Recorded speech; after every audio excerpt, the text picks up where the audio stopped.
watching me, baby. Now, before we get today's video started, I just want to give a quick what's up to my peeps and a well-deserved middle finger to the creeps. You know who you are. So let's talk about it. The season finale of Chasing LA just aired, and whew, it was a lot. It was a whole lot. So let's try to unpack this as quickly as possible. It's late at night. I got things to do. I'm sure you guys have things to do. So, all right. So it was a continuation of last week. We're still at King Payne's product launch. We see Quan and D. Hawkins are still, going at it. Quan is looks like a compact mini fridge about to explode, baby. Quan is upset about, this whole little fray that's happening between him and D. Hawkins. And they basically exchange a couple of words. And Quan storms out again looking like an angry compact refrigerator. Hershey LaCour tries to go out there to console and talk to him, but he is inconsolable, walks off, and Hershey goes back in. By the time Hershey gets back in, this is the funny thing, right? Energy is transferable. I'm telling you, when I'm around that type of energy, the best thing to do is to do what Quan did. Get up and go. Because before you know it, you will find yourself into some sort of a heated exchange with someone you have absolutely no issue or no qualms with. So it was just interesting to watch that that energy, that juju jump from group to group or person to person. So after Quan left, we go back in, and now it's D. Hawkins and Jeremy Copeland going at it again. Now, I will say this. Jeremy has a tendency to come off, in my opinion, and comment below, I'm curious to hear what you have to say. He comes across a bit condescending to me, right? Like, he feels like whatever he has the right to have the final word. Like, he puts the period on the end of the sentence and that's it. No, baby. It don't work like that around here, okay?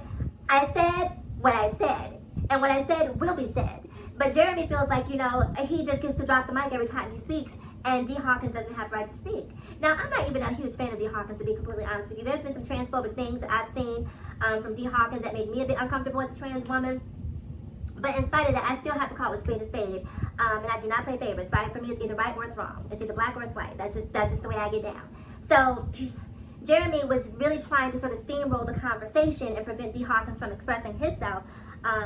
So you could tell at some point that they were trying to find an amiable resolution to this conflict about D. Hawkins putting Jeremy Copeland's business in the street about his adult past. And so at some point, I can't think if it was Supply King I or if it were Jayla, but one of the two essentially said, if D. Hawkins apologizes, Jeremy, would you accept it? And Jeremy said yes, but he added a contingency, a caveat to the apology. I don't recall what it was because it really wasn't that important. But D. Hawkins apologizes and Jeremy basically walks off in scene. So after that, now it is Andre. Now, Andre is still upset with Jayla and trying to convince Jayla that she needs to apologize for throwing a drink in his face. Now, I'm with Andre on that. If you throw a drink in my face, at the very least, I feel I'm owed an apology. But then, I started to think back on the whole night this all unfolded, right? When King Payne walked into Andre's event, Andre was playing that Missy Elliott song. It was funny. It was definitely funny, but it was shady, right? And that sort of created the tempo or the mood for the whole night event. Think back to what I just said a couple minutes ago. Energy is transferable. And so when, who's calling me? Hold on 1 second, you guys, I do apologize. Okay, we'll talk about him later. So Jeremy, in my opinion, Andre, in my opinion, actually started off the night with bad energy. And so the energy between him and King Payne, basically that spirit jumped around the room like I was saying earlier. So when they're asking him at King Payne's event to apologize, essentially to Jayla, but trying to frame it in the way that he's apologizing to the group so that he doesn't feel like he's kowtowing or capitulating, he is resistant. And then he has this sort of micro tantrum and gets out and storms, very soap opera-esque, baby. Storms out the room. He can't take it. He's over everyone. How dare she throw a drink in his face? But he's the one that has to apologize. And again, for me, it's either right or it's wrong. I definitely see where he's coming from. You don't get to wrong me and then expect me to apologize to you. That's not how this works, baby. So Jayla was definitely wrong. And I think that the apology should have began with Jayla, in my personal opinion, right? And even the apology that she gave to him could have been prefaced or framed in a way of saying, hey, see, let me teach these people how to talk, because apparently people just don't know how to communicate in 2021. A grown woman should have said to Andre, look, throwing a drink wasn't the right thing for me to do. In the moment that we were talking, I was heated, I was elevated, I was under the influence, and I reacted. you know, and part of my reaction was definitely predicated on the way that you were communicating to me. That sort of elevated my response to you. But in spite of being elevated, it still doesn't negate the fact that I was wrong for throwing a drink in your face. So for that, I do apologize. Y'all see how I did that? That's all it takes. But these, I don't know if it's the camera sometimes, or people are just that obstinate. I don't know what it is, but it's just like, come on, y'all, we got to do better than this. You know, we got to set an example for the younger kids who are coming up behind us about how we need to work and network and interact and what have you. So that's how I felt J-Lo should have apologized. But at the same time, Andre walked into the event and called this girl out her name. Now listen, I was already wrong. I should have threw the drink in your face. But you're not going to walk in here and call me a bitch and expect me to apologize. Just when I was about to, suddenly I don't feel like it anymore. So J-Lo was just sort of keeping a safe distance between she and Andre. And in fact, at one point, she was outside of the event, eating a taco and minding her business. And, you know, here comes old tantrum throwing Andre. So he comes out and sees J-Lo having a good time while he's in the midst of a tantrum. And that was just too much for his spirit. That was entirely too much for his spirit. He said, what you will not do is kiki and kaka on my time. When my whole energy has been unbalanced, we're not going to have that. If I'm upset, you about to be upset with me. So that's kind of the mentality for me that it seemed like he had in regards to J-Lo as she was sitting outside eating a taco. So some words are exchanged between Andre and J-Lo. And let me tell you something, right? I get sick of seeing gay men trying to fight trans women.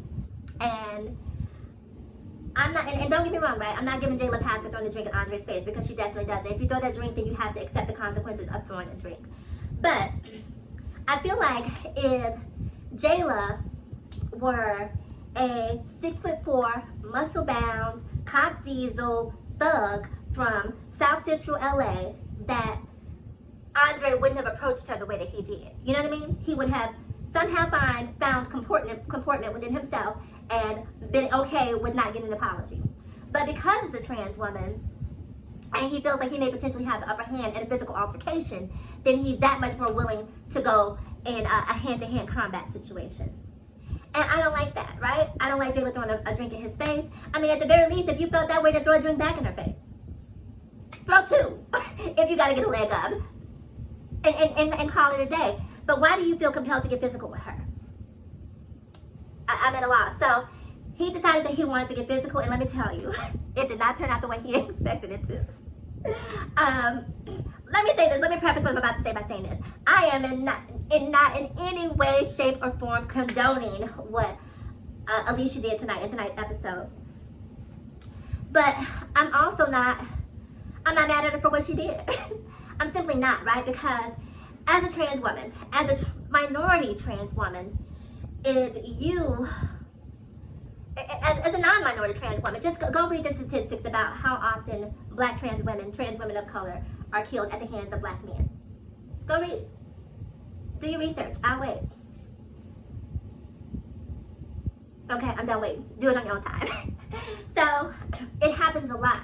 And so, as a minority trans woman, you have to be prepared in this world. You have to be prepared. I don't give a damn if it's a hammer, if it's a knife, if it's a pool ball and a sock, if you have to go medieval on that ass, if it's a pow, whatever you need to be prepared to make sure that you are not a statistic, right? Or at least not on the deceased side of the statistic, right? So I don't necessarily, again, condone what J-Lo did, but Andre, why are you trying to get physical with a trans woman? So, and first of all, let me talk about what happened, because I realized I'm getting a little bit ahead of myself. So Andre got upset. He started coming for J-Lo, and Alicia said, not tonight. She gave very Iyala and said, not on my watch.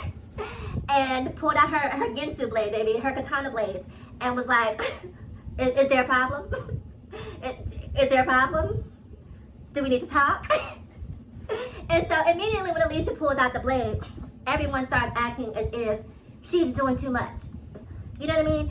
And if you watch my previous video last week, when J-Lo and Andre got into it, Fran jumped in. So it wasn't just J-Lo getting into an altercation with Andre. Fran jumped in. And when Fran jumped in, Fran grabbed a chair. So if Alicia grabs a knife, don't suddenly make Alicia out to be this super villain for grabbing a knife to level the playing field against two men fighting two trans women. We're not going to create that narrative, right? We're going to take a look at the rights and the wrongs on both sides. And there's plenty on both sides. But I will say this. I love the sisterhood and the camaraderie that developed between Alicia and Jayla, because if you watch this show from the beginning of the season, you know that the two of them were sort of at odds, and I love to see how much that relationship has grown.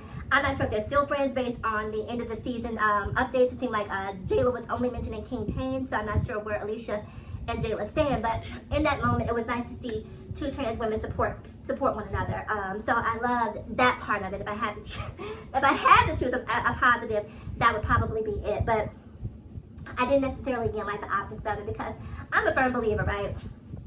Whenever there's an altercation, try to walk away. I'm also a firm believer, and you can say whatever you want to say as long as you don't put your hands on me. When you put your hands on me, be prepared. Be prepared. Because see, I'm more of a reactor, right? I'm not the one who initiates. You know, I don't have to punch someone, or I'm not the type of person who's like, it's on site, this, that, and the third. No, I'm not going to try to get physical with you. I'm not going to try to initiate an altercation with you. But if you start it, I guarantee you, you must be prepared to finish it, okay?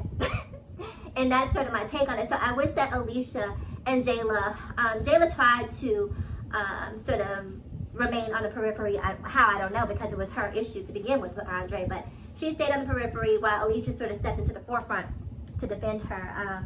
And again, it was great to see the sisterhood, but that situation could have ended a whole lot differently than the way it did. You know, someone could have gotten seriously hurt.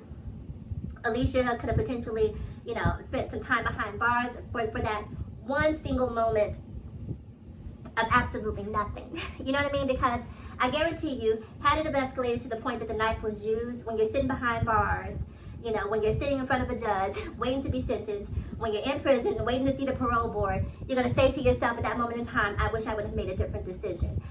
So you have to think about the long-term repercussions and ramifications of some of the choices. And for me, like I said last week, if I find myself in a situation where I need to bring a knife to an event, that's an event that I don't belong at. I don't belong there. So, what else did I have to say about this episode? So the season is over. Shout out to Hershey LaCour. Tell me this. Did I hear Hershey LaCour say that she was about to be a father? Make it make sense. Somebody make it make sense, because I'm confused. Make it make sense. D. Hawkins sort of had a very tearful moment where he was basically admitting that his feelings for Jeremy ran deeper than he initially let on. We finally got to see Fran do, I guess, some modeling, because I've been confused this whole season. I've seen what everyone else does, Quan and Alicia and Jayla and King Payne and Fly King I and pretty much D. Hawkins. I've seen what everyone does with the exception of Fran. So there was some sort of model shoot. I'm not sure if there was compensation involved with the photo shoot, but we at least got to see Fran modeling. And I'll say this.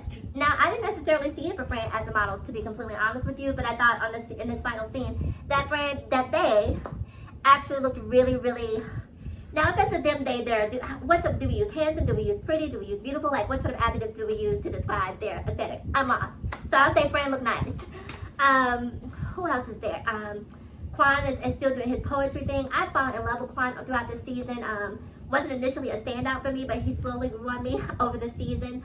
Of course, Hershey LaCour is just, I don't even have to say anything. Who else was there? Jeremy's doing his thing with Todrick Hall. If you haven't seen Jeremy Copeland in the It's Raining Fellas video, definitely make sure you check it out. It is such a gag. Watch Jeremy fight that rain in that video. It is the funniest thing you will see this year, I promise you. You can thank me later. Who else is there that I'm missing? I know I'm missing someone else. Fly King I is still doing his thing, rapping. Andre is doing, you know, what Andre does. And that's about it. So I don't want to take up any more time than I deserve. So that's it. Let's wait for the season reunion. Can you imagine what this reunion is going to give? Can you even imagine what this reunion is going to give? I am terrified.